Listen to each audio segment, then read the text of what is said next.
এই যে এখন স্ক্যান করার পর যদি মনে করেন একটা ফাইল এরকম থাকে, মনে করেন এটা এখন ব্যাকা করবেন কিভাবে না, ব্যাকা করার এই যে ইমেজে চলে যাবেন, এই যে ইমেজ থেকে এখানে রোটেট অপশন থেকে এখন এইভাবে দিলে এটা এরকম হয়ে গেছে। এখন আবার 180 ডিগ্রি রোটেট করে দিব আমি, এভাবে 180 ডিগ্রি রোটেট করে দিলে ফুল রোটেট হয়ে যাবে। ফুল রোটেট হয়ে গেলে এটা সুন্দর হয়ে গেল। এখান থেকে আমরা এই যে মার্ক টুলতে আছে, মার্ক টুল থেকে মার্ক করে এখান থেকে টান দিব, এই যে টান দিলাম, মার্ক টুল থেকে টান দিয়ে এখানে আনলাম, মানে কন্ট্রোল সি দিয়ে এটা নতুন একটা পেজে নিব। কন্ট্রোল প্লাস সি, মানে এটাকে কপি করা হইলো। কন্ট্রোল প্লাস সি প্রেস করে কপি করা হলো।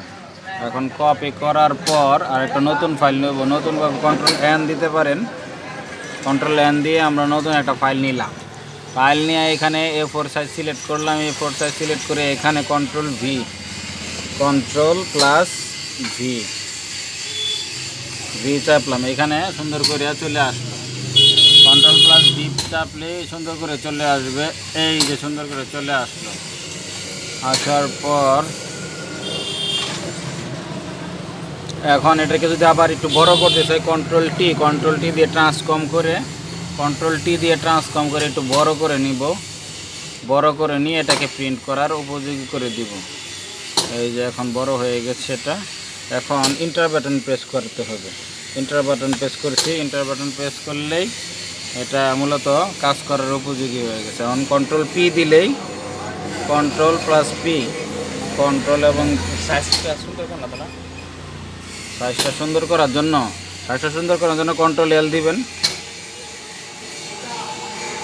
এখান থেকে কন্ট্রোল প্লাস এল, এই যে কন্ট্রোল প্লাস এল দিলে এরকম একটি RGB একটি অপশন আসবে। এখান থেকে আপনারা যে সুন্দর করার জন্য এই যে এখান থেকে একটু কমায় দিতেছি আমি, এবং এখান থেকে একটু যদি বাড়ায় দিই, এটা দিলে হবে না, এই যে এভাবে ঠিকঠাক করে নিতে হবে আর কি। এই যে দেখেন, মানে যখন আমি এটা লাড়াবো তখনই দেখবেন এই যে কালার একটু ডিফারেন্ট হচ্ছে। এই যে দেখেন, বুঝতে পারছেন, কালার একটু ডিফারেন্ট হবে। এরপরে আপনার এখন কিন্তু একটু সৌন্দর্য দেখা যায়, আগের থেকে এখন সুন্দর দেখা যাচ্ছে। এটা কি হইলো রে বাবা? সমস্যা